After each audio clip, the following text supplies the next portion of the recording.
শান্তিনিকেতনের সোনাঝুরি জঙ্গল বাঁচাতে চলল বুলডোজার। 4 চাকা গাড়ি আটকাতে কাটা হলো রাস্তা।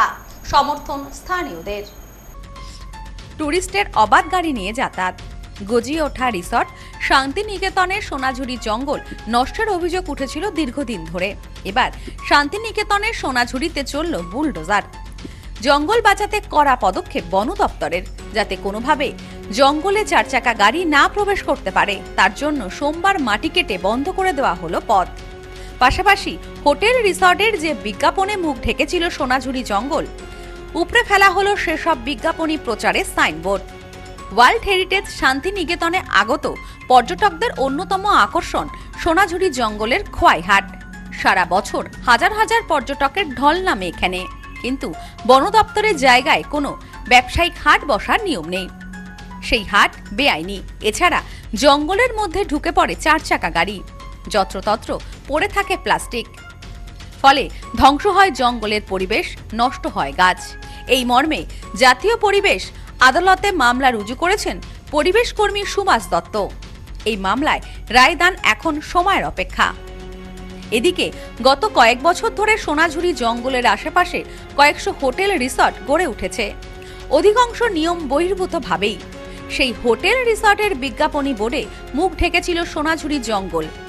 জঙ্গল লাগোয়া রাস্তার দুদিকে লোহার বিজ্ঞাপনী বোর্ড কংক্রিটের ঢালাই করে বসানো হয়েছিল। এদিন সেই সমস্ত বোর্ড উপড়ে ফেলে দেওয়া হলো। বোলপুরে বন দপ্তরের রেঞ্জার জ্যোতিষ বর্মনের নেতৃত্বে এদিন সকাল থেকে জঙ্গল বাঁচাতে কড়া পদক্ষেপ নেওয়া হয়। ফরেস্ট তার নিজস্ব নিয়ম রক্ষা করুক, এটা আমরাও চাইবো, কারণ ফরেস্ট না থাকলে আমাদের কোনো দাম নেই। ফরেস্ট যদি বিজ্ঞাপন ভেঙে দেবে, ওদের গাড়ি ঢুকতে দেবে না, কারণ সামনে বর্ষাকাল আসছে, বীজ থেকে যে গাছগুলো বেরোবে, গাড়ি ঢুকে মানুষের চাপা পড়ে অনেক গাছ মরে যাচ্ছে। তো আমরা তো সেটা তো একমত, ফরেস্ট যা করছেন উনি ওনার জায়গার মতন ঠিকই করছেন। উপস্থিত ছিলেন শান্তিনিকেতন থানার ওসি অনন্যা দে। সোনাঝুরি হাটের দায়িত্বে থাকা সুকেশ চক্রবর্তী ও হোটেল ব্যবসায়ী গণেশ ঘোষ বলেন, খুব ভালো উদ্যোগ। আমরা প্রথম থেকেই চাইতাম এই হাটে যেন 4 চাকা গাড়ি প্রবেশ করতে না পারে। সেটা বন্ধ করে দিল বন দপ্তর, যাতে আমাদের কোনো সমস্যা না হয় সেদিকে একটু দেখলে ভালো হয়। আমাদের পূর্ণ সমর্থন ও সহযোগিতা থাকবে। অন্যদিকে মুখ্যমন্ত্রী শুভেন্দু অধিকারী বিজ্ঞপ্তি জারি করে জানিয়েছেন, সরকারি কর্মী থেকে আধিকারিকেরা সংবাদ মাধ্যমে কোনো রকম বক্তব্য দিতে পারবে না। তাই সোনাঝুরিতে বুলডোজার প্রসঙ্গে কোনো মন্তব্য করেনি বন দপ্তরের আধিকারিকেরা।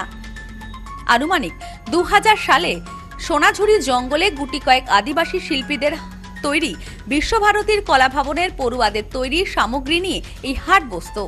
এই হাট বসিয়েছিলেন প্রয়াত আশ্রমিক শ্যামলী খাস্তগির। তবে এই সময় সপ্তাহে মাত্র একদিন শনিবার এই হাট বসত। তাই এই হাটের আরেক নাম ছিল শনিবারের হাট। রাজ্যে তৃণমূল কংগ্রেস সরকার আসার পর হাটের পরিবেশ অন্য রূপ পায়, বৃদ্ধি পেতে থাকে হাটের পরিসর। সপ্তাহে একদিনের বদলে সব দিনই বসতে শুরু করে হাট। আর অধিকাংশ বহিরাগত ব্যবসায়ী হাটে স্থান পায় বলে অভিযোগ। আরও অভিযোগ, হাট থেকে ব্যবসায়ীদের কাছ থেকে যে টাকা নেওয়া হতো, সে টাকা সরকারের কোন খাতে জমা পড়তো তা কেউ জানে না। সোনাঝুরি হাট দুর্নীতির আকড়া হয়ে দাঁড়িয়েছিল বলে দাবি স্থানীয়দের। যত দিন গিয়েছে জঙ্গলে গাছের সংখ্যা কমে গিয়েছে। রাজ্যে ডাবল ইঞ্জিন অর্থাৎ বিজেপি সরকার আসার পরই জঙ্গল বাঁচাতে পথে নেমেছে বন দপ্তর। এমনকি হাটের পাশে বন বিভাগের জমি দখল করে গড়ে উঠেছে বেশ কয়েকটি হোটেল রিসর্ট। এই তথ্যও আদালতে জমা পড়েছে। অফিসাররা এসছেন, ওনারা গাছপালা কেটে দিচ্ছেন। তো এটা আমার মতে বলে যে এটা আমাদের সঙ্গে একটু আলোচনা করে এটা করা উচিত ছিল। ওনারা যাই হোক ভালো, যেটা ভালো বুঝছেন সেটাই করছেন।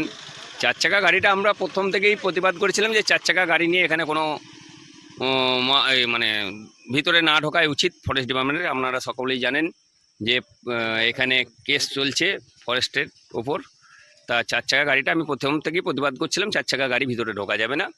সেটা ওনারা আজকে উদ্যোগ নিয়েছেন, কেটে দিচ্ছেন। মানুষ পারাপারের জন্য ওনারা রাস্তা রেখে দেবেন, ঠিক আছে? ভিতরে কোনো গাড়ি ঢুকবে না, 4 চাকা গাড়ি। এটাই ওনারা উদ্যোগ নিয়েছেন। Bureau report, news no man's land, Santiniketan. নেউপিসি জুয়েলার্স, সম্পর্ক গড়ে দেয়।